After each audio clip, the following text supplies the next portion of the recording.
नमस्कार दोस्तों, आज 14 नवंबर है, मींस वर्ल्ड डायबिटिक डे।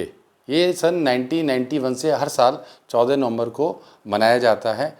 आज ही के दिन 14 नवंबर को सर फ्रेडरिक बेंटिंग पैदा हुए थे, जिन्होंने इंसुलिन की खोज की थी। उन्हीं की याद में और उन्हीं को सम्मान देने के लिए ये 14 नवंबर को हर साल हम मनाते हैं। अब आते हैं हम एक सोसाइटी में लेमैन में कैसे डायबिटीज़ को हम समझा सकते हैं। एक कॉमन मैन के मन में जो सबसे ज़्यादा इंपॉर्टेंट क्वेश्चन 4 आते हैं। नंबर राइट कि क्या मुझे डायबिटीज़ तो नहीं है। दूसरा क्वेश्चन आता है कि भविष्य में डायबिटीज़ होने की संभावना कितनी है। तीसरा ये आता है उनके मन में कि अगर डायबिटीज़ है या नहीं है तो कंफर्म कैसे किया जाए।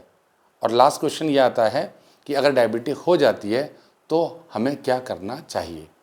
आइए वन बाय वन हम क्वेश्चन के जवाब पर आते हैं। सबसे पहले, अगर हमको डायबिटीज़ है क्या, तो उसके लिए कुछ नॉर्मल कॉमन सिम्टम्स होते हैं। मैं आपको बताता हूँ। जैसे रात में बार बार पेशाब को जाना, बहुत प्यास लगना और बहुत ज़्यादा खाने का मन करना, थकान होना, वेट लॉस होना, अनएक्सप्लेन्ड वेट लॉस होना, और अब अगर आपके शरीर पर छोटे छोटे कोई घाव हो जाता है, बहुत देर से भरना, रिपीटेड इन्फेक्शन होना स्किन का, या यूटीआई पेशाब में इन्फेक्शन, ये सारे सिम्टम्स अगर आप में हैं तो आप सोच सकते हैं कि आपको डायबिटीज़ हो सकती है। दूसरा क्वेश्चन जो आता है कॉमन मैन के मन में कि भविष्य में हमें डायबिटीज़ होने की संभावना कितनी है। इस पर मैं आपसे कहना चाहता हूँ, अगर जेनेटिकली आपकी फैमिली में डायबिटीज़ है, मतलब आपके पेरेंट्स को या उनके पेरेंट्स को, तो आपकी संभावना बढ़ जाती है। इसके अलावा सेडेंटरी हैबिट, अगर आपका जो काम है बैठे रहने का है तो डायबिटीज़ आपको हो सकती है। इसके अलावा टैबैको और अल्कोहल, ये बहुत इंपॉर्टेंट फैक्टर्स हैं डायबिटीज़ करने के लिए। अब तीसरा क्वेश्चन जो है वो आता है मन में कि अगर हमें डायबिटीज़ हम कंफर्म कैसे करेंगे। तो उसके लिए मैं आपको बताता हूँ, एक सिंपल टेस्ट ब्लड शुगर हम कर सकते हैं। अगर हम फास्टिंग ब्लड शुगर करें, मतलब ओवरनाइट फास्टिंग, या 8 घंटे का हम गैप करें, तो जो ब्लड शुगर लेवल आता है अगर वो 100 से कम है तो आपको डायबिटीज़ नहीं है। 100 से 125 है तो आप प्री डायबिटिक हैं, यानी कि डायबिटिक होने की संभावना बढ़ जाती है। और यदि 126 से इससे ज़्यादा है, इसका मतलब आपको डायबिटीज़ है। दूसरा इसमें टेस्ट आता है HbA1c, जिसे हम कहते हैं हीमोग्लोबिन A1c। इसमें अगर 5.7 से कम है तो आप नॉन डायबिटिक हैं, 5.7 से 6.4 तक है तो प्री डायबिटिक है, और 6.5 या इससे ज़्यादा होते हैं तो आप डायबिटिक हैं। ये 2 कॉमन टेस्ट हैं जिसको आप अगर आप ब्लड जांच करेंगे तो इसमें आपको मालूम पड़ जाएगा कि आपको डायबिटीज़ है। अगला क्वेश्चन आता है कि अगर हमें डायबिटीज़ है हमें करना क्या है।